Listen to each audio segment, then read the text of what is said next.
here's an interesting thought experiment that I was posed with recently.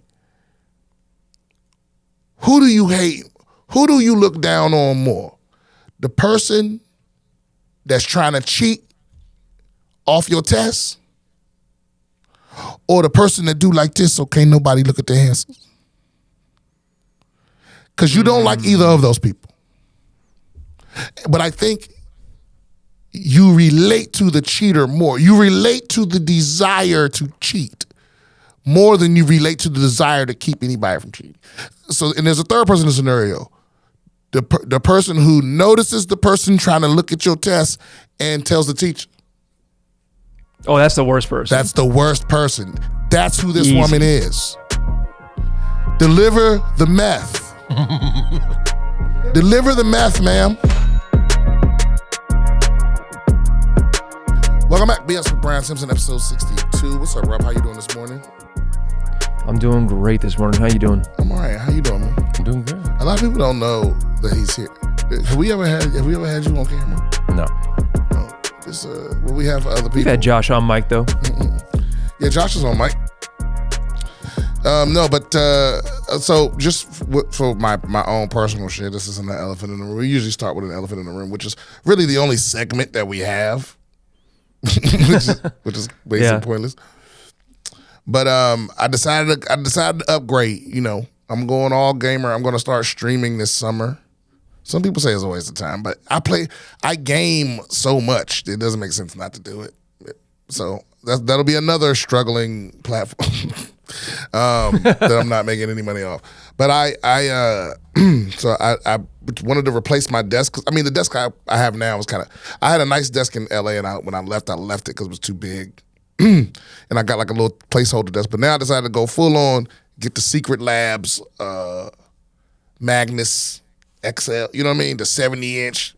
It's awesome. The cable management, everything is magnetic. So whatever attachments you slap it on that motherfucker. It's cool. It's cool desk. Expensive, a little spendy, but it is the best gaming desk in my opinion. Now, so I hear all of this. Oh, the Magnus, you gotta get the Magnus. I go in there, man. I get this desk. I get all the accessories. I'm trying to pay for this motherfucker, and because they're at the forefront of all this technology, and you'll never guess where I got hung up at, Rob. You'll never guess. Where? At the pay now button. It just didn't work.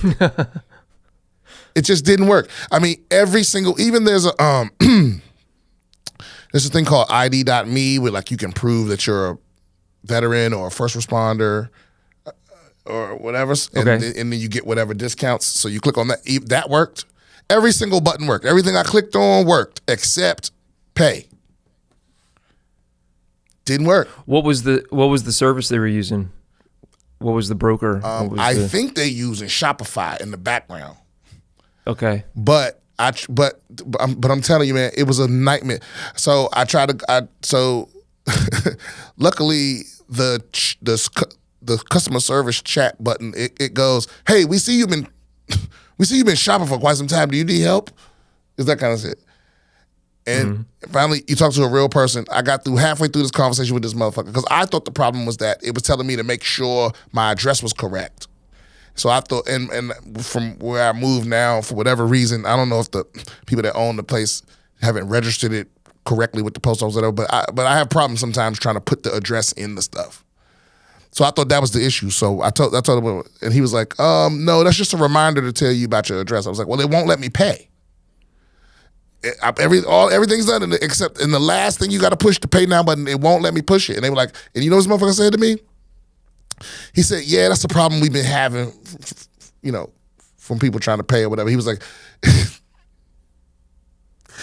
why don't you try doing it from an incognito window? Which means I got to start all over, because it's very customizable. You got to pick all the accessories and the colors and those. So I got to start all over incognito window. So I did all that all the way to the end. Still couldn't pay. Oh my God! He was like, I would have. He was like, what browser are you using? I said Firefox. He said, use another browser. So I use Chrome. Still didn't work. And he was like, well, no, use Chrome in incognito. So I did all that. It didn't work. I opened up Edge. I did the same thing in Edge. It didn't work. And finally, he was like, "Oh, wait a minute. Did you click Quick Pay or Secure Pay?" I said, "Quick Pay." He said, "Do it securely." I said, "In incognito?" He was like, "Do it securely in incognito and Chrome." I did that. Always at the end, couldn't pay. And the only difference between those things is if you do Quick Pay, like you know how you can, if you already have Google Pay or Apple Pay or whatever, you can just click one of those instead of putting in your credit card information. You know, so I did all that. I put in my shit manually, still didn't work. So, and then this guy was like, I forget, he was doing all that customer service bullshit, so I just hung up on that guy or closed the window. I went to Reddit and people were like, "Oh, you know what? I had that problem as well." So they've been having this problem for years. Right. Keep in mind, these motherfuckers, they make the most thoughtfully designed desks and chairs for gamers, people that use the edge of technology is video games, right? I mean, for the most, not all of tech, but I mean, consumer tech trickles through gamers, right? And so It's crazy for their website to be where you can't buy stuff. So I go to Reddit and people go, "Oh yeah, you have to use PayPal." I did that, same problem, didn't work. Incognito, all three browsers, nothing. I've never tried this hard to spend money. Well, I was going to ask, at what point did it become a challenge in and of itself? You're like, I don't even want the desk anymore. I just want to be able to defeat this system that's preventing me from giving them money. Well, I'm gonna tell you what it is. So you know how you can open up the HTML window and look at, their shit's a mess. You know, and so, by the way, so after 3 customer service people, 3 browsers, I mean, they had me open up. They had me open up Edge. I mean, I ain't opened up Edge since I installed my. So after 3 customer service people, 6 different browser windows and attempts. No, 8. Make that 8. I went through Reddit, PayPal suggestions, so that was 9. And you know what I ended up having to do? Tab down to the button and press enter. Like you had, because my God, it doesn't highlight it or anything. You just very faintly you can see the little outline of it. It's still grayed out and you still can't click on it. But if you tab down to it and press enter, boom. That's so if you out there and you trying to buy some shit from Secret Labs, that's the solution. Their customer service doesn't know that.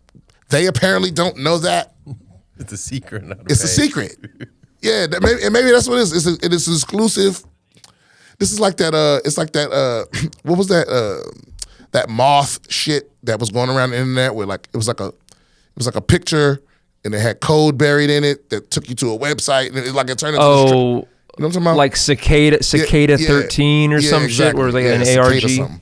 Yeah, it was like that. It was like, oh, if you want to buy the Magnus desk from Secret Labs, you got to know the secret. You know, it's probably some hidden code in that email I got from the purchase confirmation. And man, let me tell you, Cicada 3301. That's what it was. Cicada 3301. I can't believe how much effort I got into it because, I mean, because the way my mind reacts to shit like that is usually incompetence turns me the fuck off. And I don't know, like once I got to the point where I closed the customer service window is usually when I would have been like, fuck this company, fuck these people. But it was like, why am I the only one having this problem? Well, I'm not. Why won't they fix it? I have no idea. Like, why won't y'all change? How many sales are they losing out on? Everybody go to that website spending at least $700. The cheapest thing, I mean, not the cheapest, like accessories and stuff don't count. But I mean, they sell the chair and they sell the desk. And the cheapest chair is $700. So imagine, if you got the nicest chair with all the accessories, that's about $1,100. If you get the nicest desk with all the accessories, which you don't need, but if you got all of the accessories, that could run you about $2,700, something like that.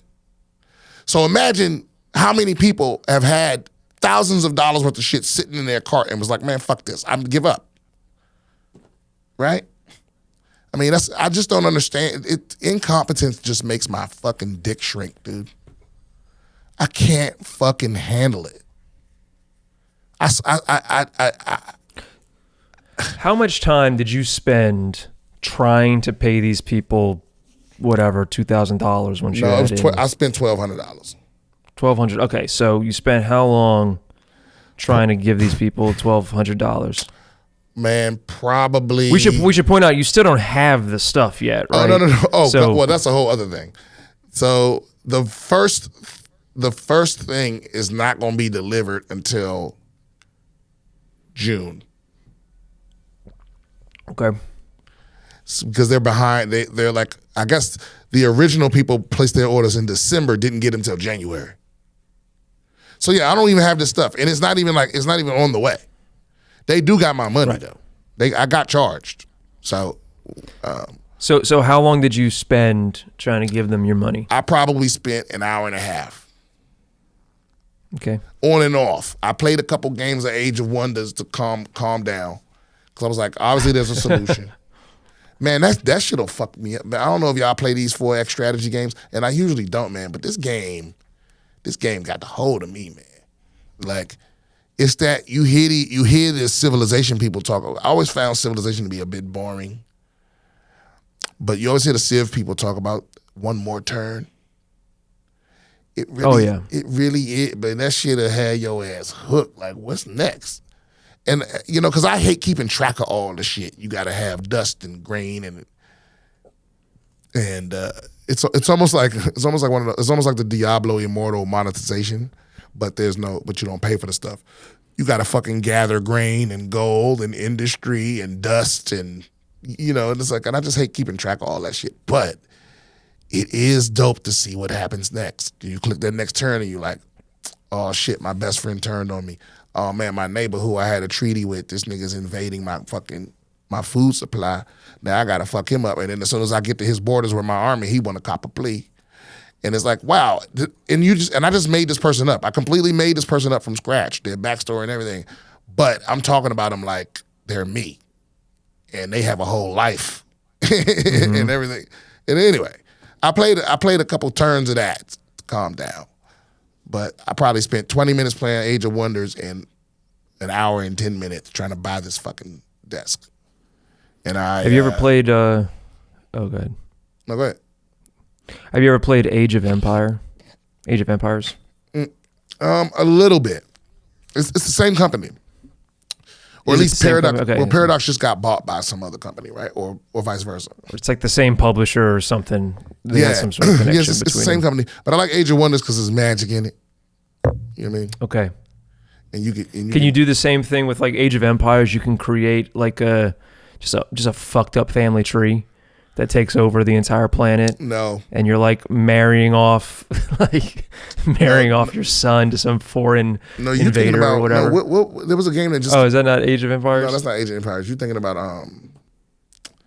man, a lot of things in my life are going to. I'm thinking of Crusader Kings. Crusader Kings, yeah. Crusader Kings 4 just came out, yeah. And I hear it's great. But no, this game you create like a race, and then you create the leader, and all this other stuff, and then you pick a path. It's kind of like RPG style, and you pick certain tomes, but it was me to go into it too in depth. I don't think the tutorial is very useful, but it's all very confusing. Like I still don't know what I'm doing, or if I'm doing it right, or even what the point of it all is. But it's a good way to kill the time. It's not a straightforward. It's putting you in the same headspace as those people in real life. I don't know what I'm fucking doing. I don't know what the point of all this is. Right, like that's exactly how I feel about Secret Labs' website. What is the point of your website if you can't buy stuff? Like that's the one thing you got to fix. The pictures could be fucked up. Yeah. It could be one of them shits. It could even be an error where you click on something and it reloads, and so you lose everything and got to start over. It could be one of those problems. But what absolutely cannot be an issue is that you can't buy stuff. And what damn sure can't be an issue is that the customer service people are like, oh, do it in an incognito window. That can't be the solution. And what damn sure can't be the solution is like, I found the solution within an hour and a half. Y'all should at least know the workaround to tell people. I mean, or fix it. Look, look, my cousin, I have a cousin that is, I'm trying to say the R word less. He's mentally diminished. You know what I mean? He's a little dim. You know what I mean? Light bulb on 2, right? And he sells these little yarn people that he makes out of yarn. He sells them on his Etsy or whatever the fuck. I don't know. And I buy shit from him every now and then, just support the fam. And his website works. His website that he made. You understand what I'm saying? Yeah. I receive my little yarn people on a regular basis. Never had a problem with the transaction. I don't even know if I'm gonna receive this shit. So it's completely unacceptable to me. There's no excuse for this. Secret Labs, get the fuck on it. You're selling $1,000 desks. I mean, what the fuck is wrong with y'all? I don't know if I've ever encountered this problem ever. Let alone at a tech company. I guess technically they're a furniture company, but you know what I mean. It's completely unbelievable. And I know it's not me. I mean, we did every browser, every mainstream browser. I did every kind of payment method. And it turns out you got to tab down to the grayed out button. I don't even know what made me try that shit. I don't even know. Desperation. Yeah, I was just like, well, I tried everything else, Eventually, you just got to start pressing buttons. And here's the thing: everyone I know, everything I read about the desk says it's awesome, and maybe that's the only reason I stuck through it. 'Cause I was like, I gotta get that. Might as well have the best one. I think that's part of it. I think the other part of it is eventually you had sunk so much time into it, you have to win. Yeah.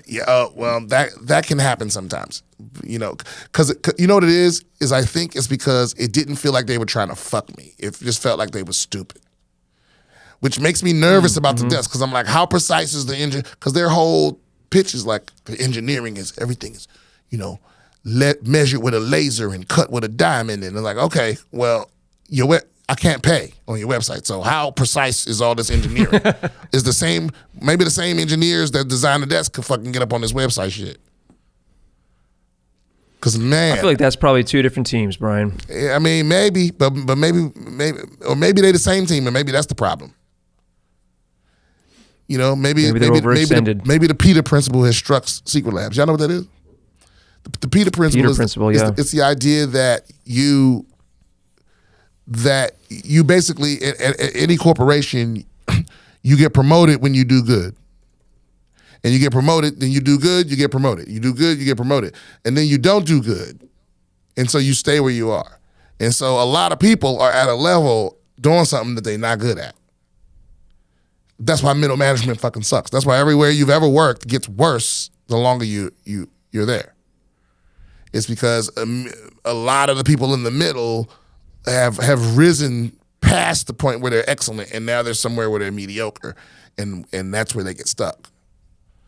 And maybe that's what's happening here at Secret Labs. Maybe some fucking kiss-ass engineer, some Tom Womkiss motherfucker was like, you know what? We could fire these websites, but I could do that.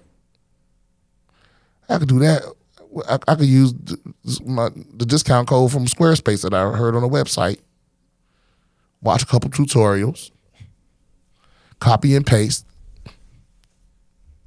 I don't know.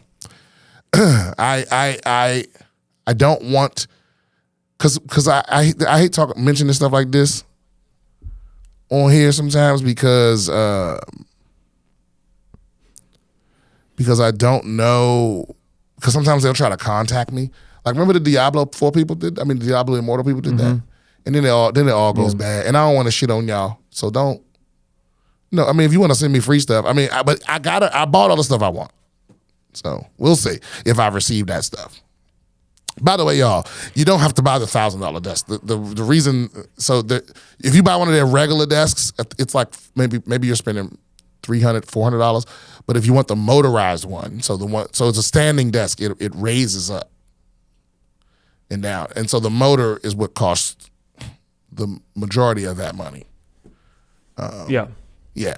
But there are other standing desks. My old desk was standing, but this one in particular, it's just well designed. Where so there's a plug on the bottom leg that plugs into the wall, and then it comes up to a tray that's behind the shit. So you put your damn surge protector inside the desk. Mm-hmm. It's like the cable management. It's just it's incredible. Yeah, that's what you're paying for. Anyway, talked a lot about that. What I don't get is what frustrates me about those situations, because I've had the exact same thing happen with other websites, where you put in all the information and the button to buy is actually grayed out, or it'll be like, "Oh, that's not a valid address," and you're like, "No, it is. I live there. I get mail there every day." And it's just like, "Nope, that's not valid." But eventually, if you get a hold of a person, they should be able to be like, "Hey, what's in your cart? Okay, I found your cart. I'm going to send you an email with just like a link that I've put up that will bring you to the page that you can pay." And you just click on that to confirm that, and the payment will go through. I've had that happen with other companies, and because eventually a lot of these companies just have to get to like a person. The problem is when you get to a person and they have no ability to either have no knowledge base or permission to fix your problem for you. That's the most frustrating part. I think the most frustrating part is even getting to a person sometimes. And that's what I will give them credit for this. I talk to a person pretty quickly. Like it probably took maybe, which is crazy because that's the part that's usually the most frustrating. I talk to a person almost right away.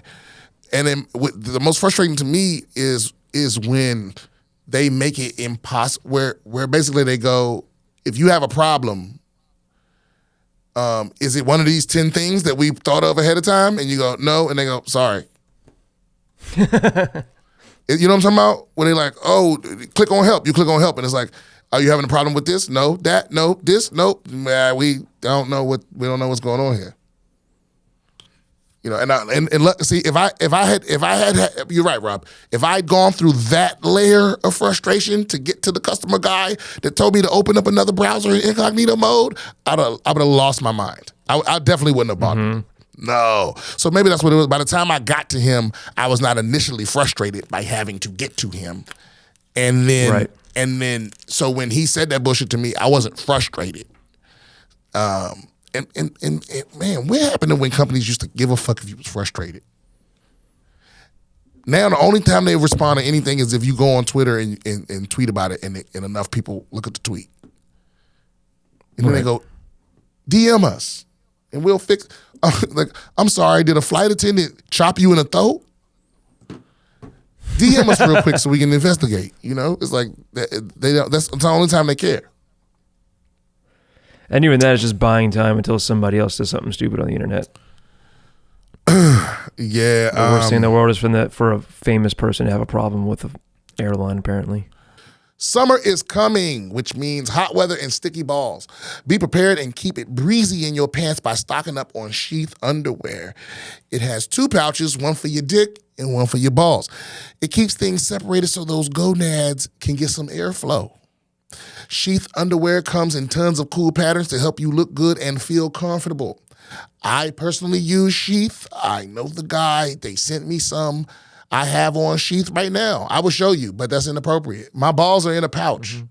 And I can never go back to the old way. I love knowing exactly where my balls are. They're never sticking to my leg.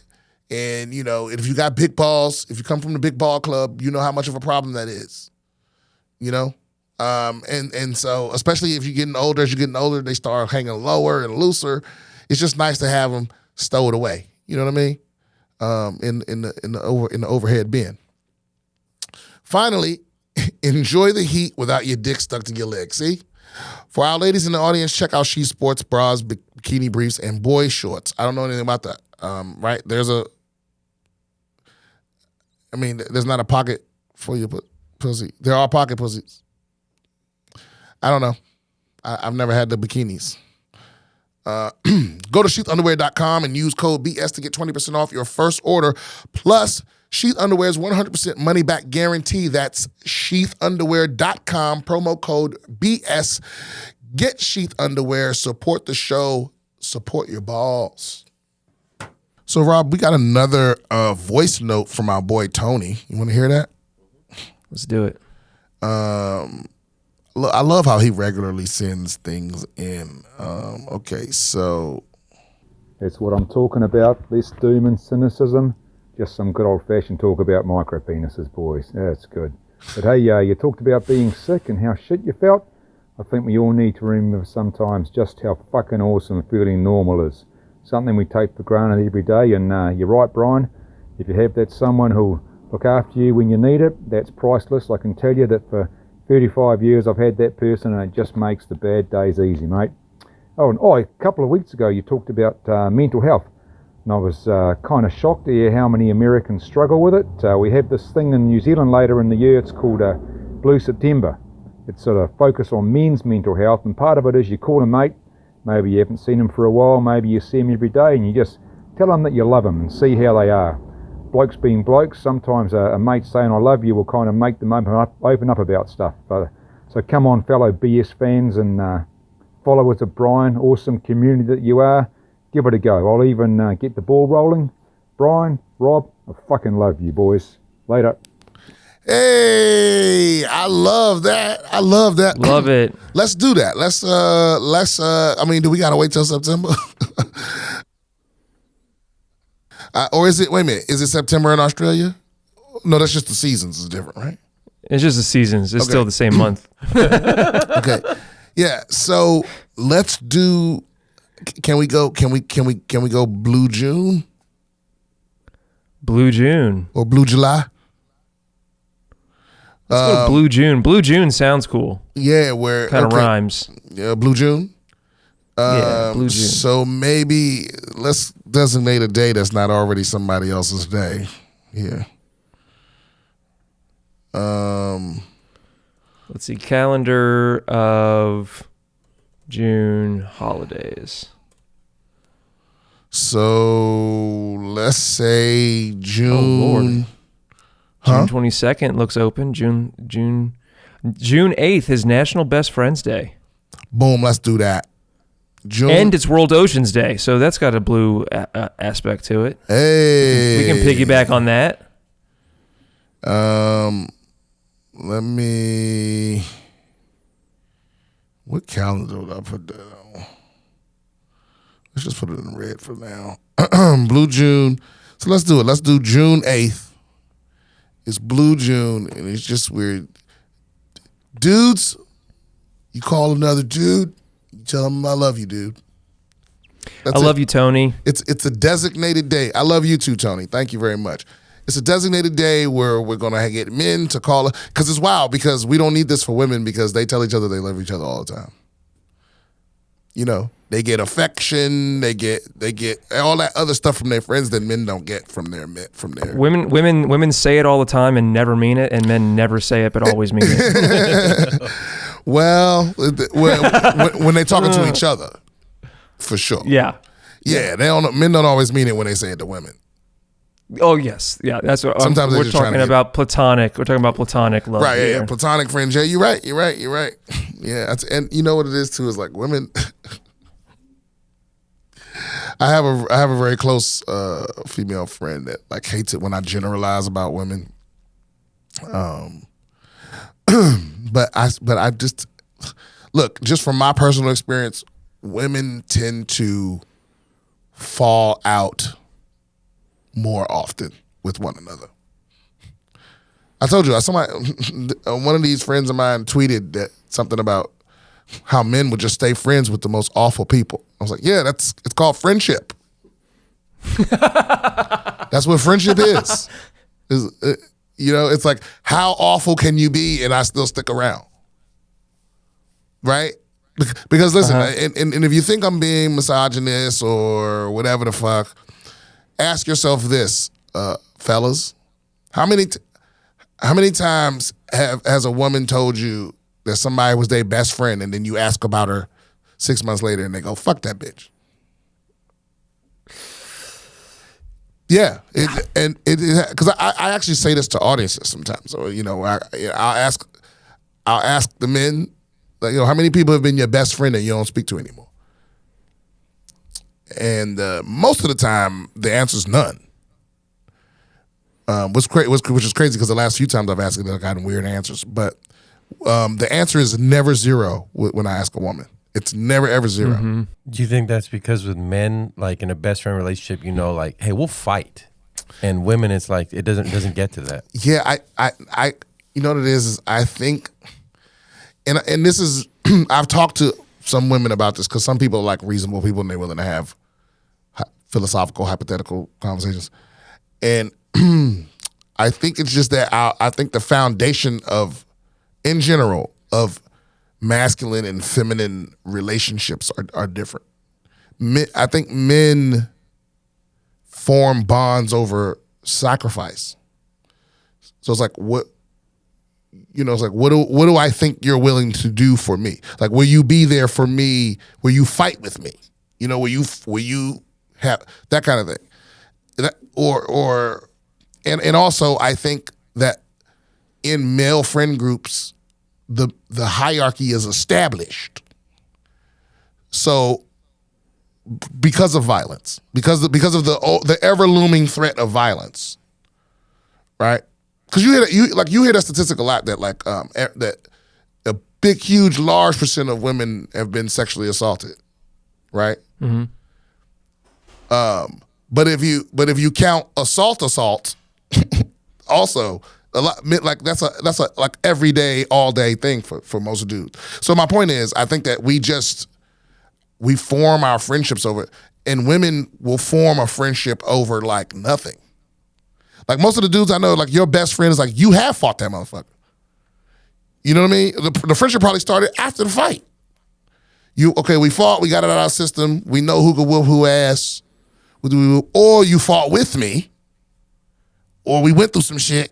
And I know women are like, they don't know each other at all, and they go to the bathroom and they come back and they best friends because they had the same lip gloss or some shit. So, I don't know if I agree with this because I mean most of my best friends. I'm just spitballing here. I don't know what I'm talking about. That's another thing, guys. Don't watch this podcast for like educational purposes. This is purely entertainment. Sure. I have no idea. I mean, I would love to have a psychologist on here or something like that because there is something to it. Like I know the what is true. I don't know the why.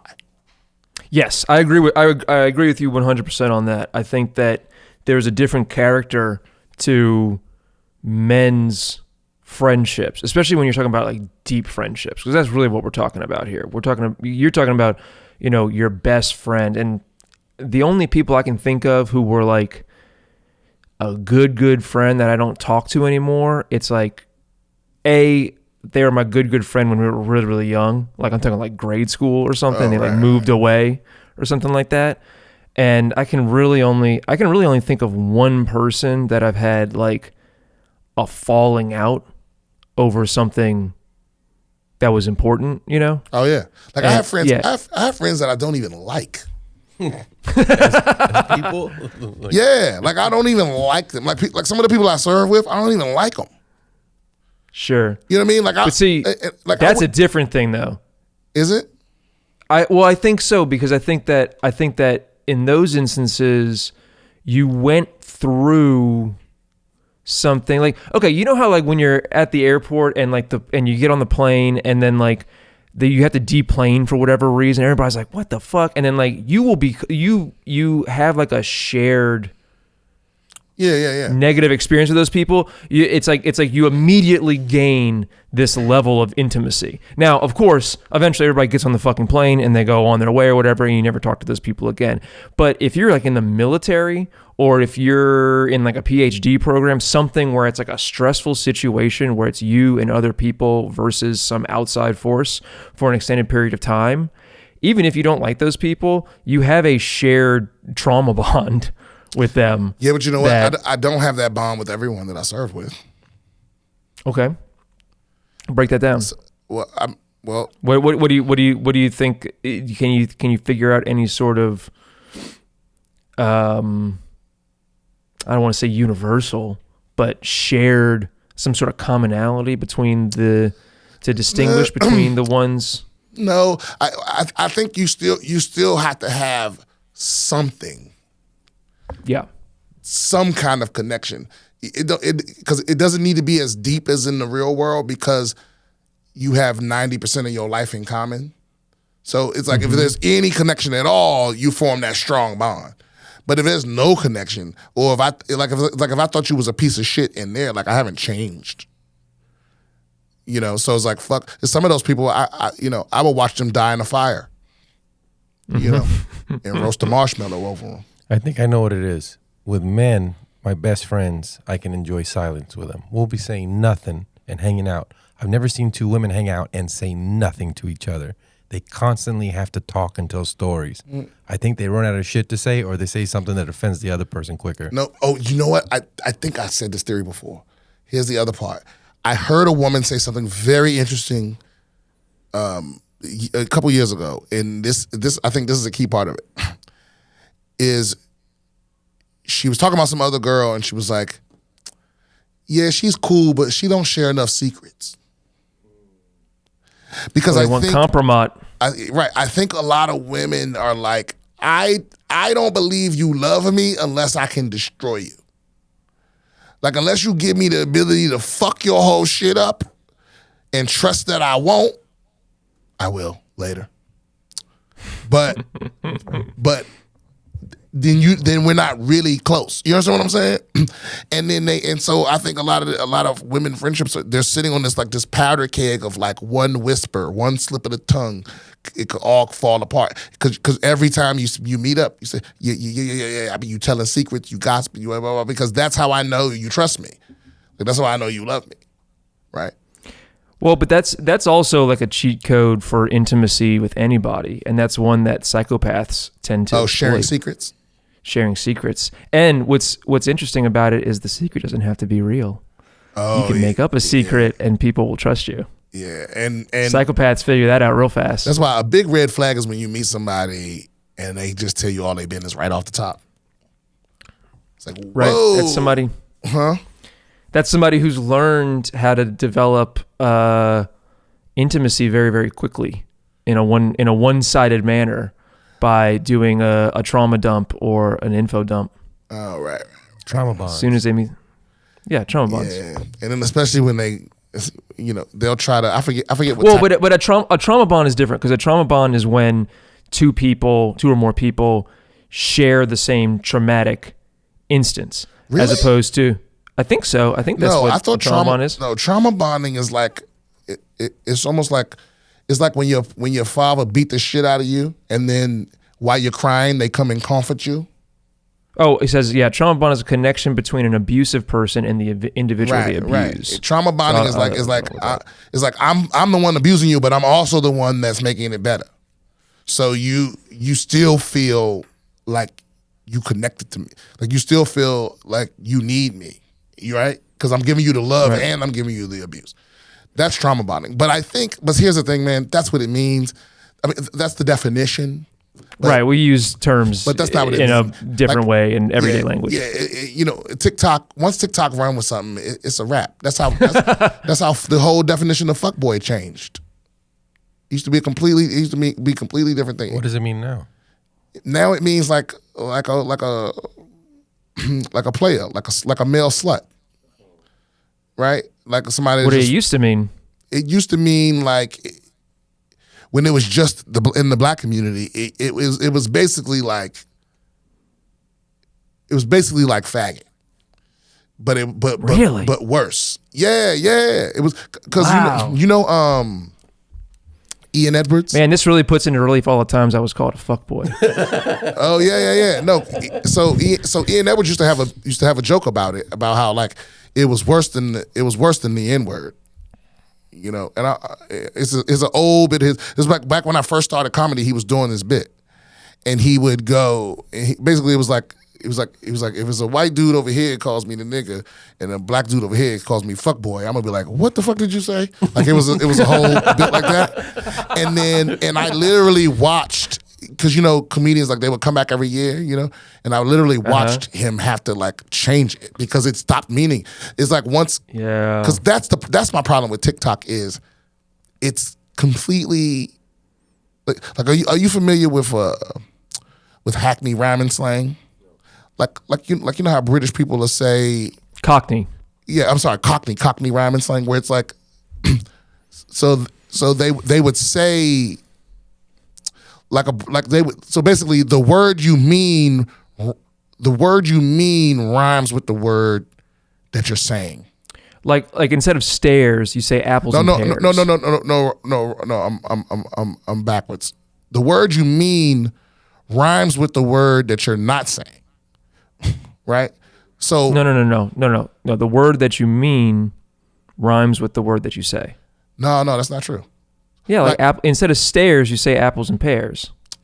Well, yeah, but that's an exception. Now, sometimes I see what you're saying. Sometimes it's like A to B to C. Yeah, like Barney. Barney means trouble, because the Barney next word is rubble. Barney Rebel, trouble, right? Like stuff like that. But my point is, the point of the slang was so that in our community, like the whole point, it's supposed to be confusing, because it would be like layers to the shit. So like you might say Barney, and if it like Barney means trouble, and then the next thing you know, somebody's saying something else that rhymes with Barney, and you have to have known that Barney meant trouble to begin with to even understand. So my point is, the whole point of the slang is so that we have something in our community that outsiders don't immediately pick up on. You know what I mean? Right. It's like a way that I can talk to you that I would have to explain to them. But with TikTok, the slang don't got time to marinate. The slang it's immediately out there, and it immediately gets co-opted, and the meanings of it all change, and there's nothing you can do to stop it. Like you can't be like, no, it doesn't mean that. And nope, it means that now. It's over. You know what I mean?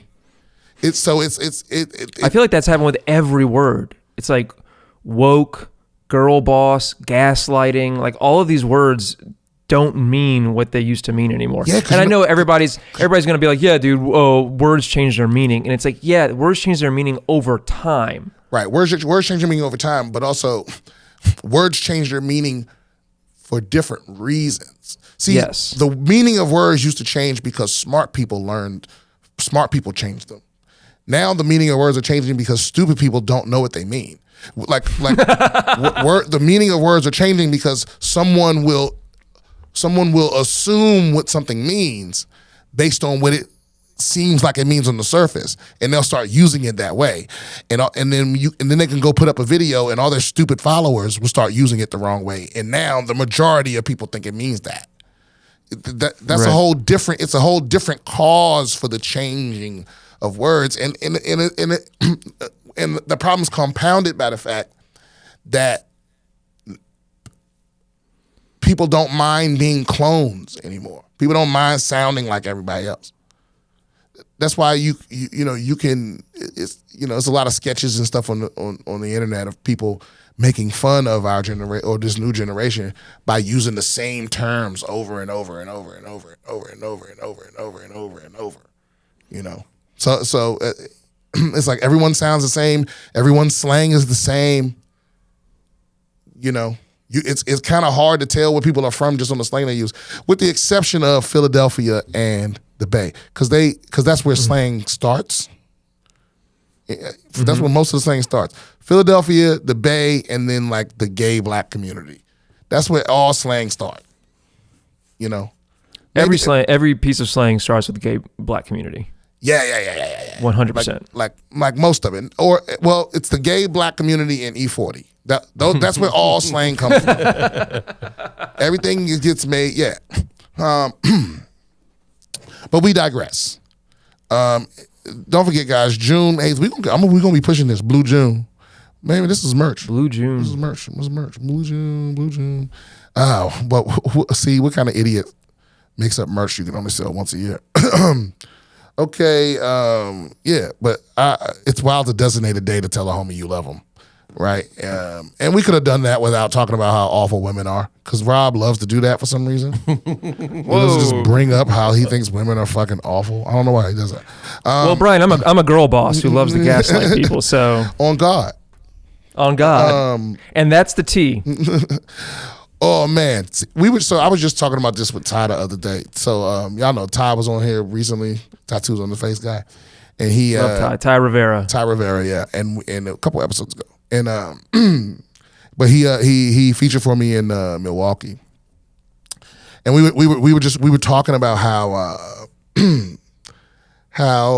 so back in like the early 2000s is when I started hearing my uncle and all his gay friends would say the T. It was definitely a gay thing. Like if I heard somebody say the T in 2001, I would know they were gay, or they were high, or they were in the closet for sure. So it's wild to me that like even the most homophobe people now are saying the T, and they have no idea where it came from. Mm-hmm. You know what I mean?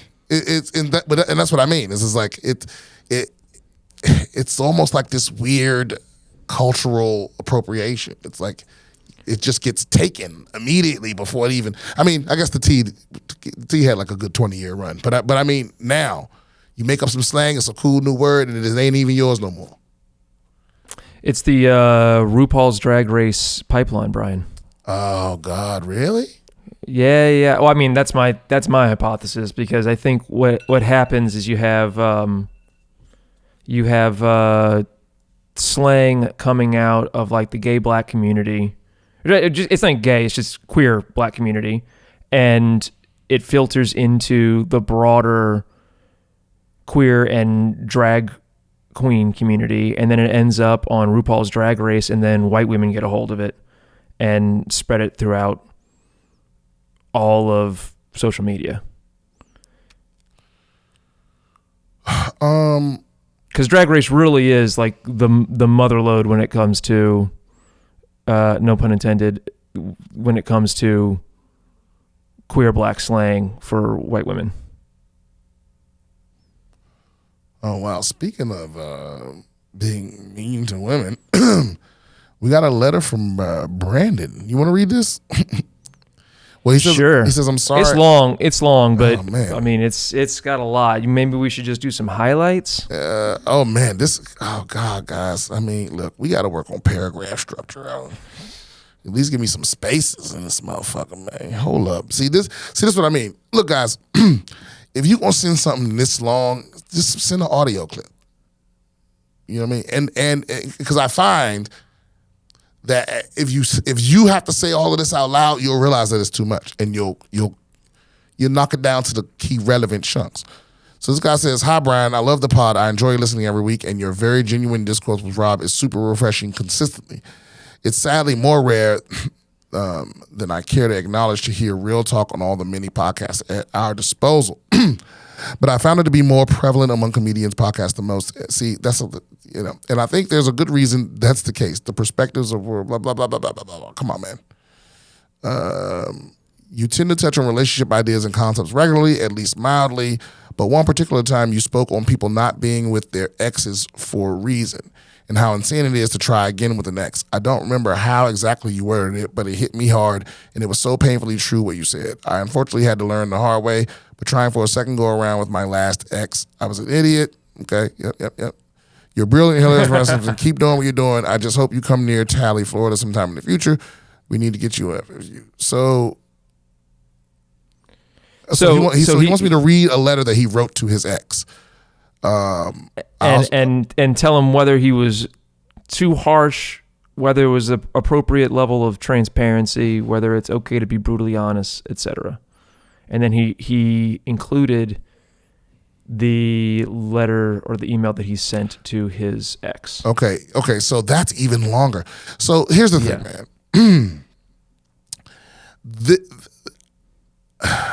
I don't know if I want to read this because it's a lot. But I will say the fact that you wrote all this to your ex is a problem. Yes, it's the letter, the existence of the letter is too much. Because, but maybe you needed a vent. Let's see what this goes. You may feel this is not an appropriate equivalent response to yours, but I assure you it is because I'm responding to what's behind your message and more. I absolutely love your snarky response about as much as I love your total disconnect from reality. Okay, so yeah, look, yeah, you gotta let it go. Let it go. Don't talk to this woman no more.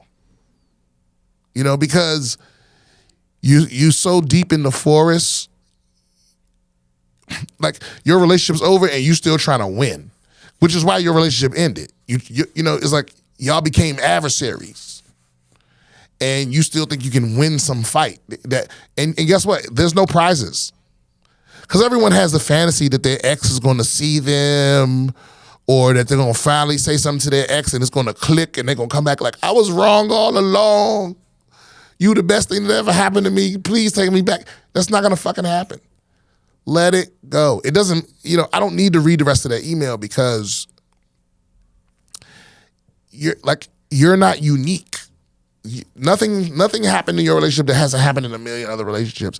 There's no opinion you're going to have about your ex that other people don't have about their exes.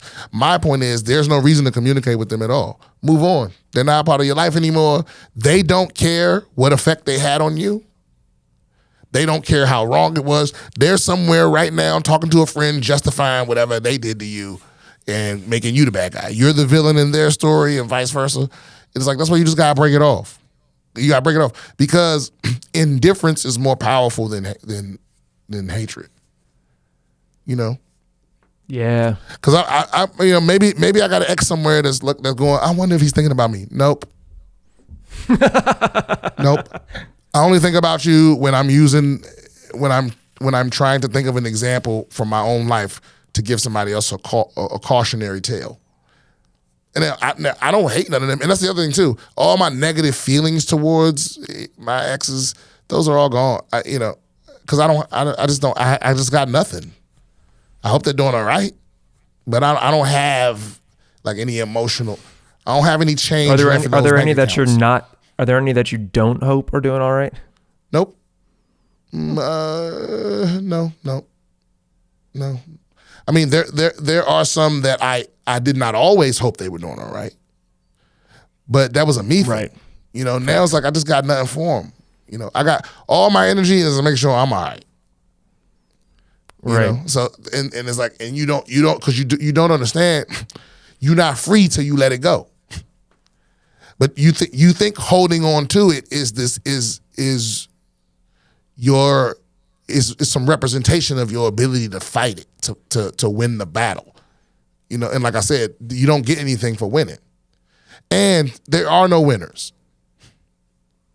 You know, I mean, say she read that letter and it really hurts her feelings and really fucks her up. That ain't gonna make you feel better. No matter what you do in regards to your ex, it's gonna be a waste of your time in the long run. It's a complete waste of your time. You know? And you got so much of your energy wrapped up in this bitch, you blocking your blessings. You probably missing, somebody is probably looking at you with googly eyes over here, and you so obsessed with these, you know, writing emails to your ex. You know, I'm making a lot of assumptions about you. But it's like, just let it go. Leave it alone. Yo, is that a, you know, I'm being greedy. Yeah, but thank you for writing in. That's a little long for us. You know, if you send a long one, email note. But I hope that answers your question. I think that's all the emails we caught up on, right? And then let's hit this daggone Trello. Yeah, you want to do Brian, have you been following the writer's strike? Okay, let me just say this about the writer's strike. Because I completely forgot about this. Let me just say this about the writer's strike.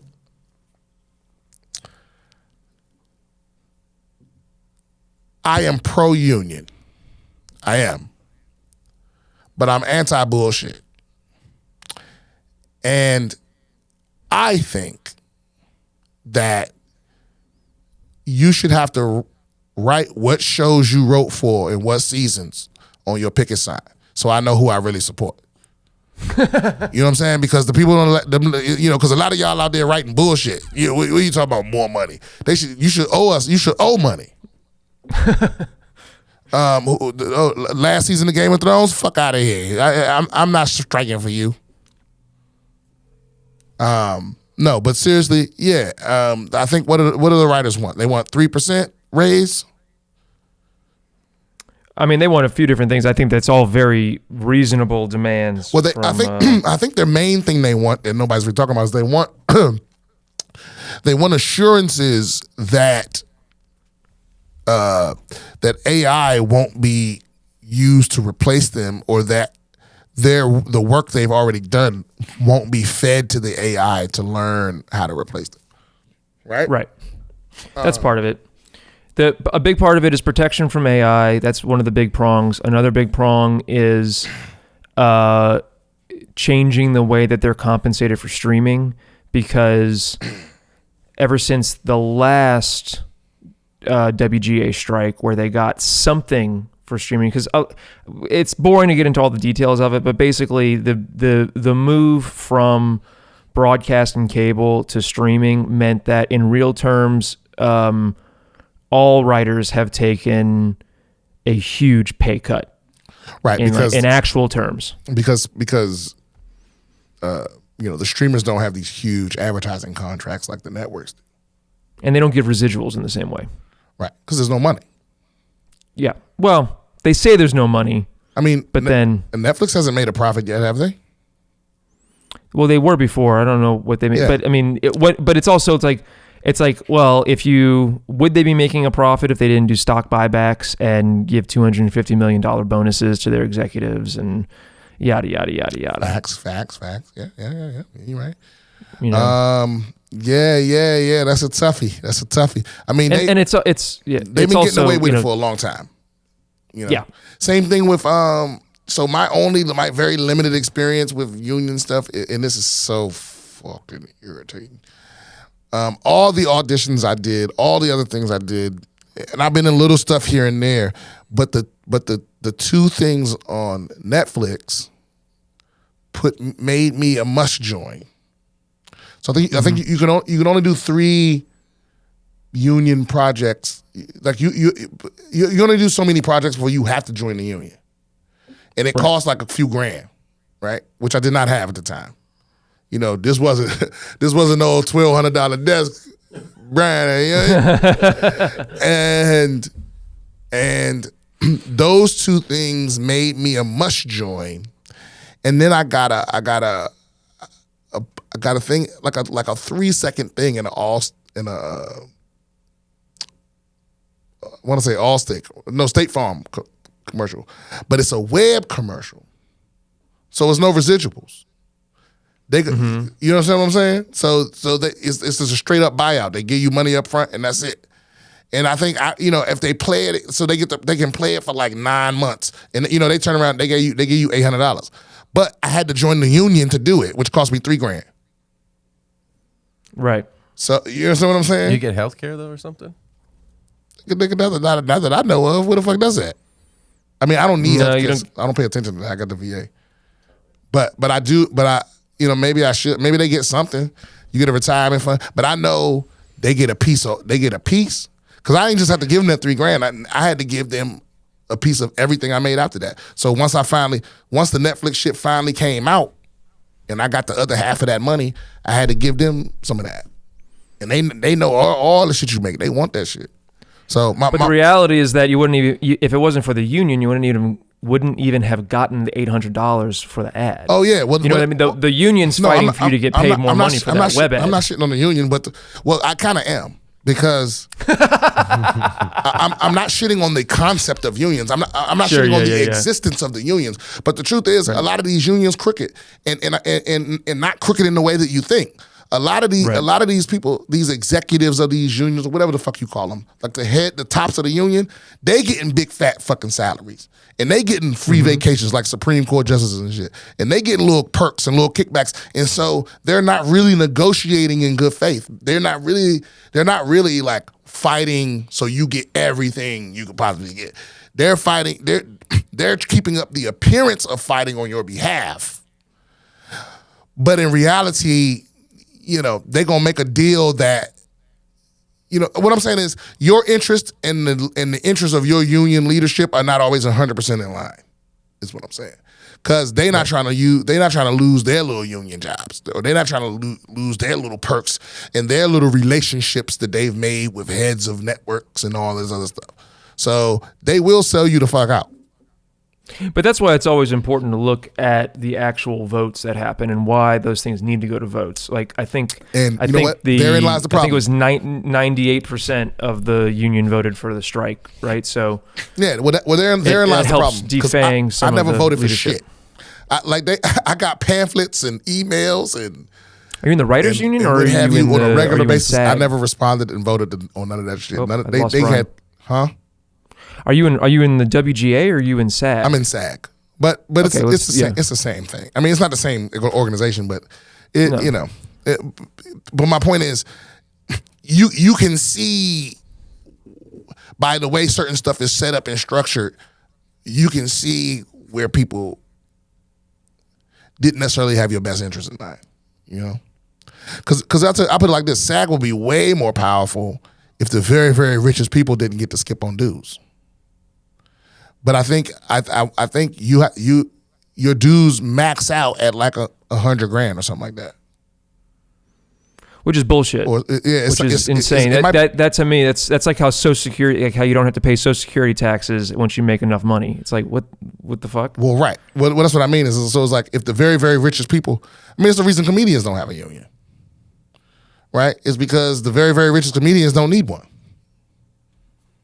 Right. So and they're the ones that are powerful enough to make the demands have teeth. You know what I'm saying?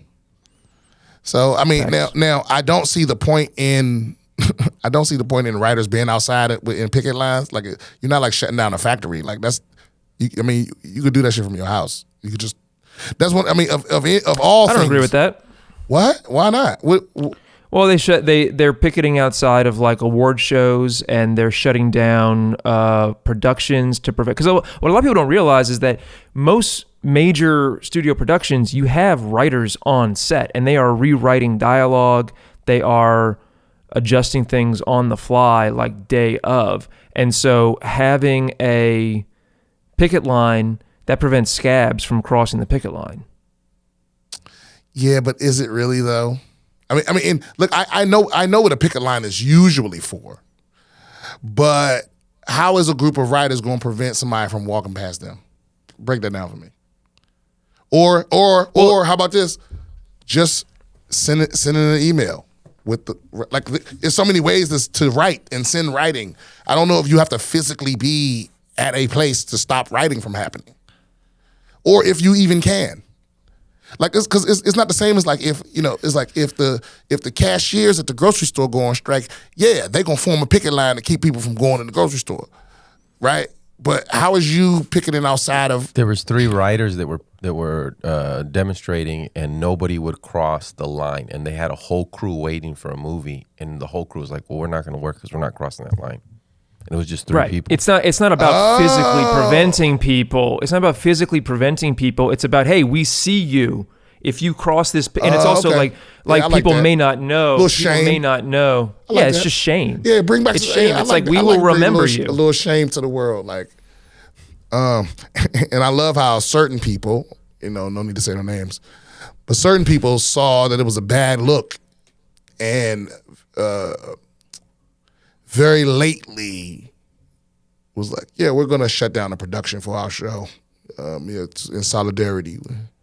It's like, yeah, because you know what I'm saying. Like some people try to slide and go, well, if we can just get it done, and we can say it was done before, and then they got caught, and then they try to act like, oh, right. we're in solidarity, we're gonna shut. It's almost like when politicians are like, I'm suspending my campaign. Right. You know what I mean? Where it's like, oh, that's a strategic move. I'm suspending my campaign in solidarity with the victims of the whatever the fuck, which is just you campaigning. Anyway, yeah, we support the writer strike. I don't know what that means. I mean, I think being replaced with AI is inevitable. Except for like the very, very, very good stuff. I don't know, how does late night happen? Late night's not happening, right? Correct. Saturday Night, well, that's not a loss, is it? Saturday Night Live isn't happening, right? Right. Daily Show's not happening, I don't think. Daily Show's not happening. Any of that kind of stuff. But these are all regular periodical things, like Saturday. These are all like institutions, staples, right?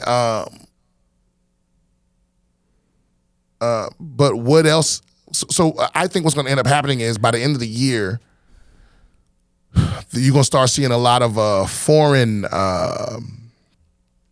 stuff. Like same thing that happened during the pandemic when they basically had to shut down. Sure. When they were forced to shut down, they're going to run out of stuff they've already made, and they're going to start buying shit from other countries. That's why if you notice during the pandemic, it was a run of foreign like subtitle shit from white countries, not like Asian movies. I'm talking about like shit from France, shit from like police procedurals and shit like that shit from like that. Belgium and Germany. Yeah, even though I'm gonna tell you what, I'm a sucker for a daggone European drama. I love it because I think the acting is so good. It just makes it like I'll watch a goddamn French police procedural, nigga, like that. Like I watch the fuck. I think I probably watched all of them, or a British one. The British one. The British got it down pat. That's one thing where they, their food fucking sucks, but but man, they can act their ass off, man. They'll suck me into a British serial killer thing. They'll suck me the fuck into that. I forget what the one. I'll take another season of Luther any day. Oh yeah, or that. No, what was the one with with the girl that plays Scully on not Top of the Lake. You're thinking of Gillian Anderson. I'm trying to remember what was the TV show she was in. It wasn't Top of the Lake, but it came out around the same time. And then, there was another one with the girlfriend from Peep Show, where she was an investigator in like this small town, Brookshire or whatever the fuck. The Fall is the one with Gillian Anderson. The Fall was The Fall awesome. was dope. I'll take another season of that. That's why I learned the word compromise. Anyway, okay, let's do one. Broadchurch. Broadchurch was fire. Broadchurch was serious. I love a good British drama. Okay, let's do one more again. I saw something interesting at the top of this. Man, I want to read all these. Uber Eats drivers 1-star review for refusing to deliver crystal meth. All right. This is from the Sydney Morning Herald, so that's Australia. Of course, Australia. Tony, what's going on with your people? No, he's New Zealand, right? Yeah. He's New Zealand. A woman doing Uber deliveries last week refused to deliver a package that was later found to contain crystal meth. The driver says the man sending the package verbally abused her after discovering the package wouldn't be delivered. And Uber, well, wait a minute. Did she know it was meth in it? No, but she thought that it was suspicious because somebody paid like $20 or something to get like a tube of toothpaste delivered, and the toothpaste was like wrapped up all weird or whatever. And she's like, "What the fuck is this? Like, what is this?" And the guy was like, "I'm not telling you what it is. Just deliver it." And she was like, "No, I'm not doing that." And then okay, well, I mean, see, I don't like this. I'm like, mind your business. the job is the job. I mean, mind your business. You're supposed to be, look, if you're a delivery person, you're supposed to be Jason Statham out here. Don't open the package. Yeah, look, this man was just trying to get high on his meth. That don't make him a bad person. I agree. Yeah, he was breaking the law for sure, but that's none of your business. What kind of person are you? You fucking goody two shoes. See, this is what we were talking about. Well, I'll say I don't like that she turned it into the cops. I think that's fucked up. But I do think she should be able to just say like, I don't know what this fucking is, because who knows what it fucking is? Yeah, it's none of your business. Because here's the thing. Well, but I'm saying you should be able to say, I don't know what this is. I don't want to. I'm rejecting this one. I'm gonna do a different. I think you should be able to, no questions asked, say, I don't want to deliver this package. Because it's in your personal vehicle. It's different from like, you know, a common carrier like a UPS or whatever they have. Yeah, but I'm like, Australia. listen, is it you thinking it look weird? How is that? It's like, look, if it smells weird, if it smells like gasoline, or you hear it ticking, yeah. But this person is just a fucking goody two shoes. Listen, you know, here's an interesting thought experiment that I was posed with recently. Who do you hate? Who do you look down on more? The person that's trying to cheat off your test, or the person that do like this so can't nobody look at their answers? Because you don't like either of those people. But I think you relate to the cheater more. You relate to the desire to cheat more than you relate to the desire to keep anybody from cheating. So, and there's a third person in the scenario. The person who notices the person trying to look at your test and tells the teacher. Oh, that's the worst person. That's the worst person. That's who this Easy. woman is. Deliver the meth. Deliver the meth, ma'am. Because here's the thing. Yeah, sure, it turned out to be illegal, but you didn't know that. You just thought it was suspicious for no fucking reason. Maybe the guy she picked it up from was looking sketchy or whatever. But they told you was picking up a tube of toothpaste. It was toothpaste. Mind your business past that point. Right?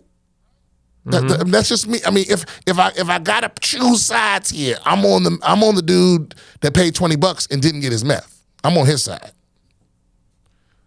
You know? It's people out here paying for. It's people out here paying for all type of shit you don't agree. There's people out here paying for pussy, paying for murders. See, I think this is all about where you grow up at. It really is. Because, you know, I used to argue with my feminist friend about this all the time, but she would always be like there would be some video or something of some man hitting a woman or something in public, and there's always someone in the comments like, look at all those men standing around, nobody's stepping in. And it's like, well, see, that tells me a lot about you. You grew up somewhere where you were minding your business, like where not minding your business didn't have consequences. You know, because listen, sure, the right thing to do is to step in, but that's not always the smart thing to do. Stepping in can get you killed, and you grew up somewhere where that wasn't the case. So you expect everybody to just step in. That's what Karens are made. People that think they can just throw a tantrum and tell everyone to follow the rules. Those people grew up somewhere where nobody's ever been like, hey, mind your fucking business before I split your fucking head open. You know what I mean? So it's like, right. I understand people doing the cowardly thing. The brave and correct thing to do is not always the safe thing to do. You know, but some of y'all, you know, you've never been in danger. You're so oblivious to the danger that's right here that you don't even recognize it. You don't respect it. And some people are, and don't get me wrong, and there are other people that are the complete opposite, where they are overly sensitive to the danger and they're kind of paranoid about it. You know, and I guess there's no right or wrong way to be, but I know whose side I'm on. I'm on the deliver the meth. Where is my meth? Because did he get his money back? Who got in trouble? Was it the person? I'm sure she got in trouble. She got a 1-star review and a mark on her record from Uber for not delivering the meth. Yeah, but they removed the 1-star review. Oh, I think she had to fight. Let me see. I thought it said that they did not remove it. So legally, said the company had failed to remove the drug dealer from the app or take down the 1-star review he gave her, and said at one point she was even scolded by a customer support officer for not delivering the package. Precisely. She deserved the 1-star review. But legally, what would have happened to her if she would have been caught with it? Does that go on her at all? No, it can. Yeah. I mean, no, yes, it can. I think if she gotten caught, she'd have probably got arrested and charged. But she would have definitely fought it and won it. You know. Also, she can't prove. But you have a lot. Okay, but here's the wrinkle in there. You have to have a lot of faith in the justice system that in that case, because if she were pulled over for whatever reason, and she had that in her car, and it's like this weird fucking package, and the police look into it, and they find out that there's meth in there, she would absolutely be arrested and charged. So right there, she's spending some time in jail, and she's going to have to post bond and all that kind of stuff. And then you have to have a lot of faith in the justice system to assume that she is going to be able to beat that charge. Okay. But y'all are operating from the assumption that she knew what was in the package. This is her picking up toothpaste.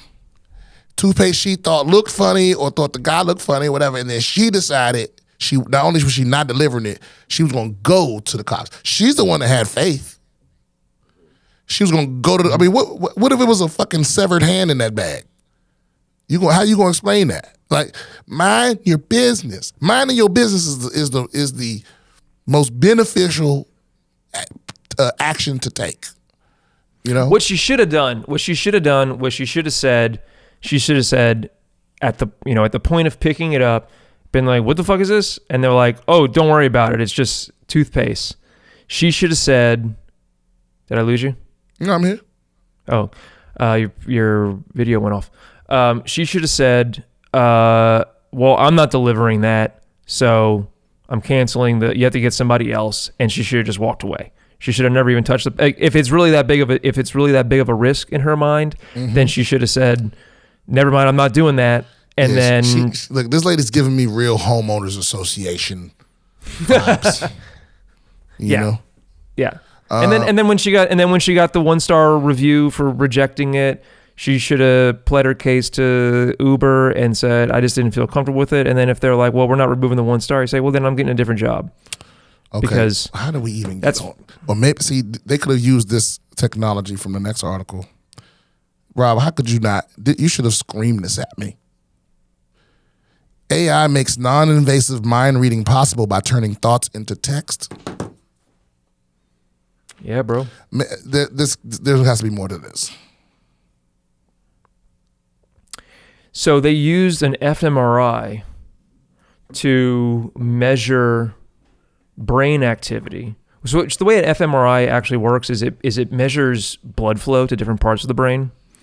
And so they had people sort of prime the data set by reading different things or looking at different pictures, and then they would measure the blood flow in the brain based off of that to create sort of like a fingerprint of those ideas or thoughts. And then afterwards, they could read back, they could tell what people were reading or looking at based off of the blood flow in their brain. So it's not super duper accurate, but looking through the results, I was pretty surprised and impressed with how good it was. That's fucking terrifying. Yep. So yeah, I want to hook her up to that, and I want to see what she was thinking. Mm-hmm. Did she think it was meth? Did she smell meth? Was she familiar with meth cooking? Australia's weird out there in the outback.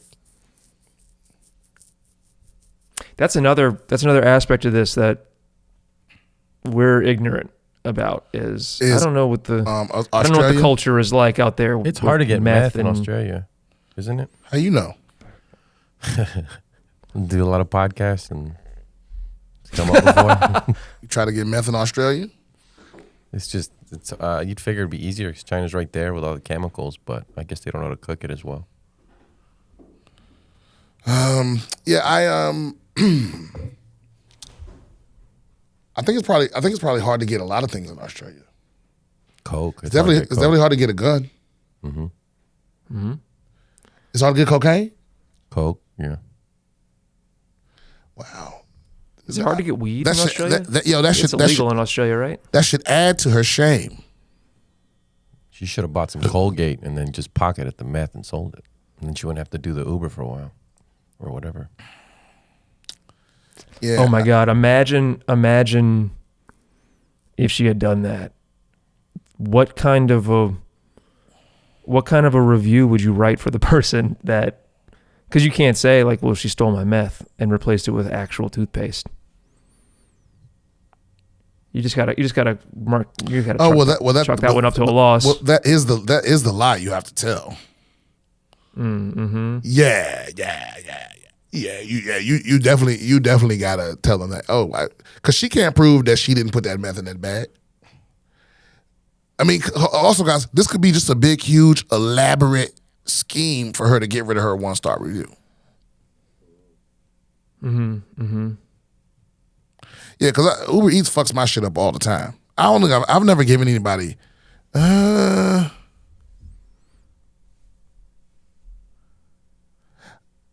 think I have. The only time I gave a 1-star review is because I used to have this. In LA, I lived in a building that had a door code, and I ordered so much stuff, and they would fuck it up all the time. Like some people would they would have such a hard time with the door code because it was simple to me. It was like you just all you did was you put in the 4 digits, you push pound, you pull the door, and the problem is there were 2 doors. And the one on the left didn't move. The one with the knob on it was the one you opened. But some people would just be so confused by that. It's like there's only one door with a knob. Pull it. And so many times I would have to run. People would be like, it won't open. And I would have to run downstairs the room and I would open it right in front of them. And they would be like, but it wasn't working the first time. And it's like, yes, it works every time. Right? So, but what would happen is some people would be so fucking lazy, they would try it and then just leave my food outside. You know what I mean? Like in the valley on a main road, just leave my food sitting outside of an apartment building. Yeah. Right. Like who the fuck, like how can that be the solution to the problem? Is I don't know where y'all live at, but you can't leave food outside of an apartment building in the big city. That's crazy. And some people would do that. And one time somebody did that shit and I came down and it was fucking bugs all in it. Already, because they just left it there. I was so furious.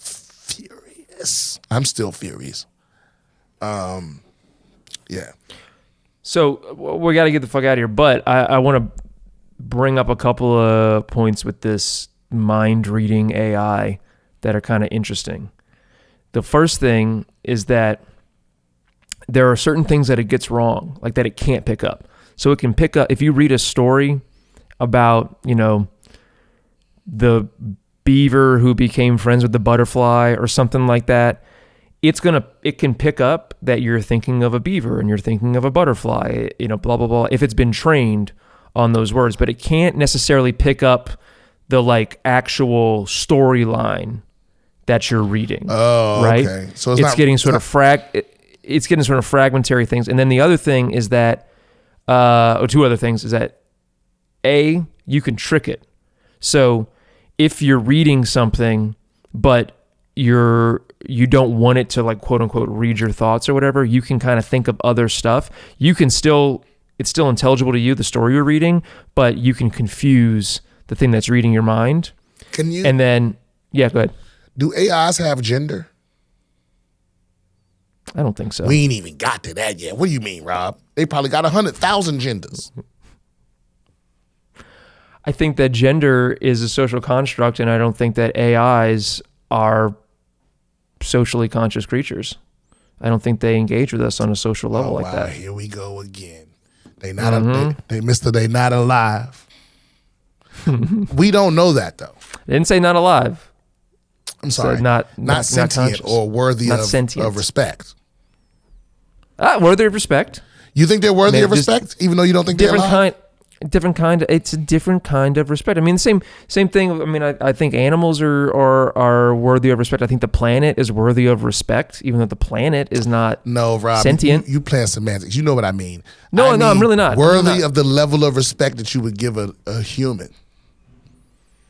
I don't think that we have to treat AIs the same way we treat human beings. No, I don't believe that.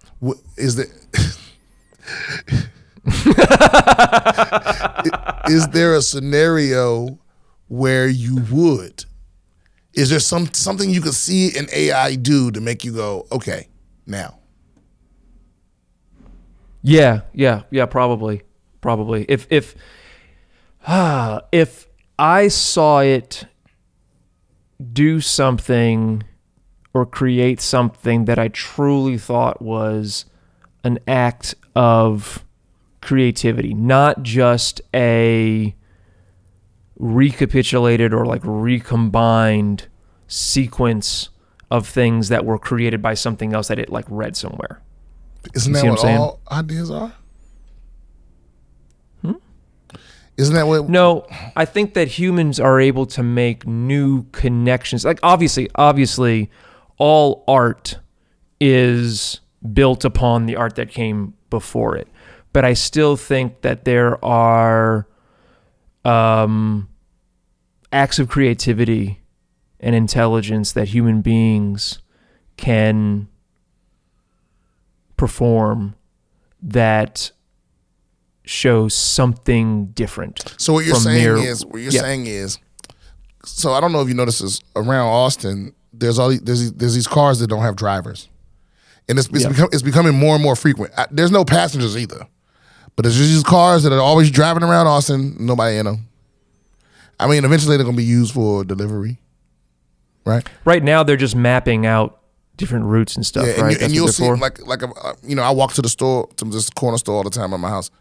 And it'll be the same car. It'll go this way, and then you come back around. It's coming back up the street. You go back, right?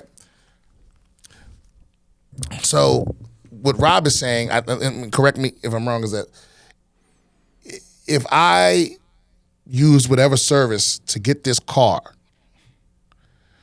to go get me toothpaste, and then the car decided that it wasn't comfortable delivering that toothpaste, that it could be intelligent, it could be sentient. If the car was like, "This is methy. This feels methy to me." No, it'd be the opposite. It'd be if you have toothpaste delivering cars going all over Austin, and one of them has the idea to go, "I bet we could smuggle meth this way." And they start their own drug dealing business. Wow. Then I'd be like, ooh, that's a smart ass car. Yeah, and there's nobody snitching. Well, somebody was snitch, right? You can't trust dope fiends. That's why selling addictive drugs is a can I say dubious? I never get to use that word. Mm-hmm. It's a dubious proposition because the insulation between you and going to prison or at least getting arrested are very unstable individuals. Mm-hmm. Because I don't know people that sell drugs. I've never known personally anyone that sold drugs. Of course, me either. But I have heard stories and I've read subreddits about places that I lived nearby, and a crackhead will knock on your door at 3:00 in the morning with a cop car across the street if they fiending that hard. A tweaker, a video just recently went viral and the motherfucker standing outside, "Come on, man, this shit don't sleep, man." Just being hot, just being. So anyway, it's a dubious proposition, which is why somebody would even do this to begin with. Nigga, catch the Uber to go get your meth. Don't fucking. All right. That's a good stopping point, guys. Thank y'all for tuning in. If you have any questions, comments, concerns, you want advice from the advice champ, email me at BSwithBrianSimpson@gmail.com or give us a call and leave a voicemail at 323-451-1980.